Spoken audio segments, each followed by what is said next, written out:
Bismillahirrahmanirrahim. Assalamualaikum warahmatullahi wabarakatuh. Ini saya Misbahul Munir dengan NIM 9321-4419. Di sini saya akan mempresentasikan proposal saya yang berjudul korelasi tata tertib sholat berjamaah dan pembelajaran kitab Safinatun Najah dengan praktek sholat peserta didik SMPI yang Bu'ul Quran Kediri. Dalam beribadah, manusia dianjurkan untuk berpedoman dengan kaidah-kaidah dasar sebagai panduan ibadah, karena tanpa adanya ilmu bisa jadi ibadah itu tidak sah atau ditolak menurut fikih. Salah satu syarat sahnya sholat dan diterimanya sholat sholat adalah minimal harus mengerjakan seluruh syarat dan rukun yang ada pada sholat,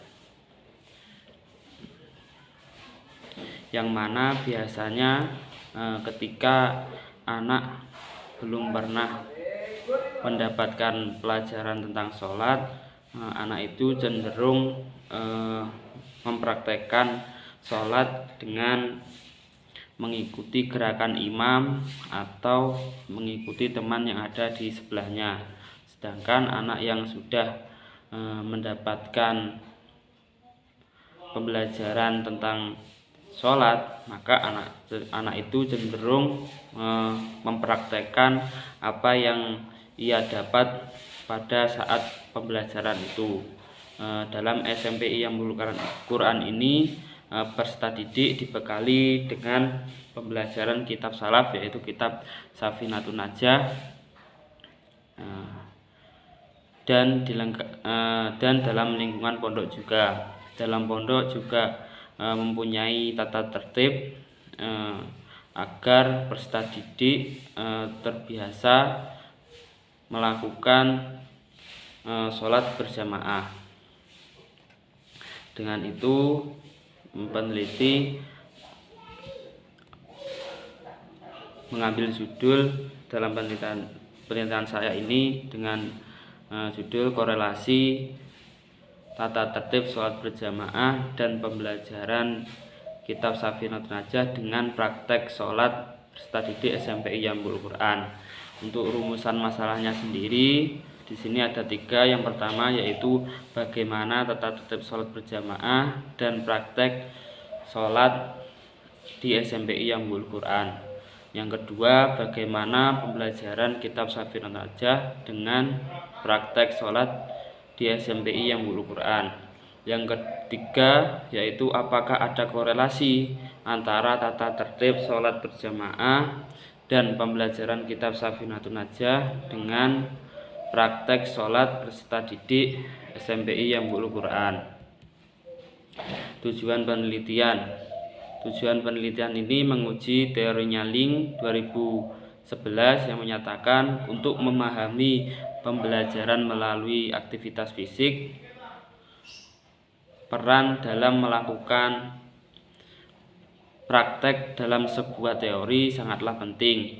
Yang kedua yaitu teorinya Edward yang dikenal dengan teori koneksionisme, yaitu belajar terjadi akibat adanya asosiasi antara stimulus dengan respon.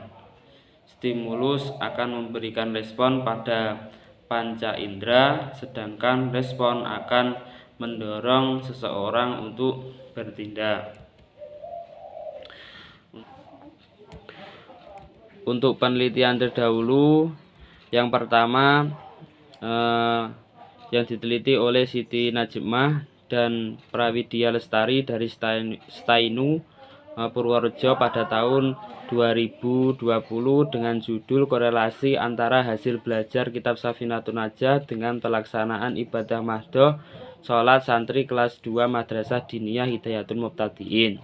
Yang kedua oleh Yayan Nafi'ah Saputra dari Surakarta dengan judul hubungan pembiasaan sholat berjamaah dengan ketaatan melaksanakan ibadah sholat fardu siswa kelas 8 di SMP 3 Negeri tahun ajaran 2019-2020.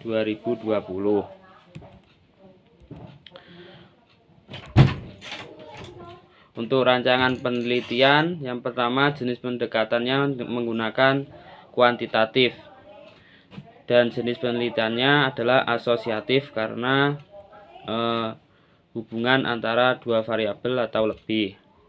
Untuk populasi dan sampelnya, adapun populasi yaitu kelas 7 dan kelas 8 SMPI yang Ulu Quran yang berjumlah 31. Sedangkan sampel yang digunakan sejumlah, yaitu menggunakan teknik jenuh, yaitu semua populasi digunakan, yaitu 31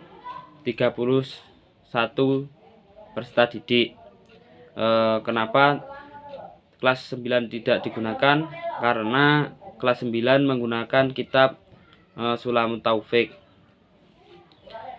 tidak menggunakan kitab Safinatun Najah. Untuk teknik pengumpulan data yaitu dengan kuesioner atau angket, yang kedua observasi, yang ketiga dokumentasi. Untuk teknis analisis data, yang pertama analisis instrumen, yaitu ada uji validitas, uji reliabilitas. Yang kedua ada analisis data. Analisis data ini ada 3. Yang pertama analisis unit, yang kedua uji normalitas, yang ketiga uji hipotesis yang menggunakan rumus korelasi ganda. Mungkin cukup sekian presentasi dari saya. Apabila ada kurangnya saya mohon maaf yang sebesar-besarnya.